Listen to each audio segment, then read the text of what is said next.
Hello everyone and welcome back to our weekly chat about the most important market trends over the last 5 days.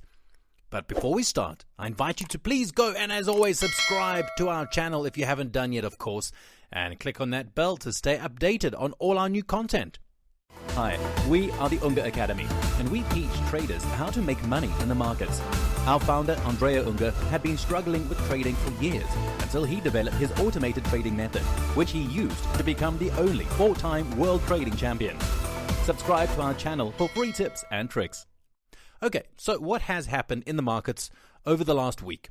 Well, let's start with the stock indexes. In this chart, you can see the Nasdaq Future. After the drawdown that took place a couple of weeks ago, it resumed rising quite significantly, probably in view of its end-of-year rally. It climbed nearly 2.5% and is the best performer of all the stock indexes that we're monitoring. The mini S&P is also positive, and as you can see, it's also close to its all-time high. Here's the DAX, which is positive as well. And at the moment, the only negative stock index is Euro Stoxx 50. As far as bonds are concerned, we see a positive returns on both the US and European bonds. On the other hand, the energy sector ends the week lower, with natural gas being the only exception. Let's take a look at gasoline, which fell over 4% this week. And the same goes for heating oil and crude oil. As we said, the only exception here is natural gas, which has moved against the trend this week. However, considering the volatility of the last few days, there are no particularly significant trends to notice. The metal sector is also wholly negative. It's been quite weak for a while, and it even ended last week higher. Over the last few days, its weakness has come back, and all the metals went down, as you can see. The one that resisted the most is probably gold. We see mixed returns on the meats, whereas the soft commodities sector is generally positive, with coffee gaining over 7.5% this week. And here's cotton, which is still around its all-time high and has been moving around these prices for several weeks now. Let's turn to the cereal sector now. The wheat future definitely stands out, being one of the assets in this sector that has moved the most. Soybean meal has also been moving in an interesting way.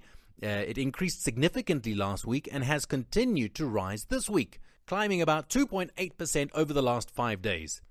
As for the currency sector, the euro hit a new all-time low against the dollar and is now at 1.1324. Let's also take a look at cryptocurrencies, particularly Bitcoin, which fell almost 10% this week.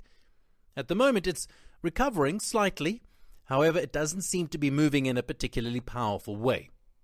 Let's move on to volatility now. As you can see, both the short-term and the long-term volatility of stock indexes is still pretty low.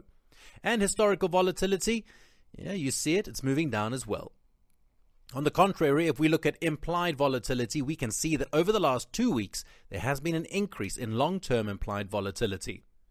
As for the term structure of volatility, it's still in contango, which means that there are no signs of concern in the market. Okay, so let's move on to the rollover calendar. And as you can see, there are going to be a lot of rollovers next week. On November 22nd, we'll have to roll over natural gas. The Bitcoin future will follow. And then we'll have to roll over gold, silver, and copper from the metal sector. The US bonds, and then bean oil, corn, soybean meal, and wheat. And finally, there'll be 2 energy futures, heating oil and gasoline. Alright guys, as always, I remind you that if you're interested in learning more about how we trade at the Unger Academy, following the method developed by Andrea Unger, the only 4-time world trading champion with real money, you can check out our free webinar and you'll find the link in the description of this video. And that's it for this week. Please leave us a like if you enjoyed this video and please subscribe to our channel to stay updated on the release of all our new content. Alright, goodbye everyone. We'll see you next week.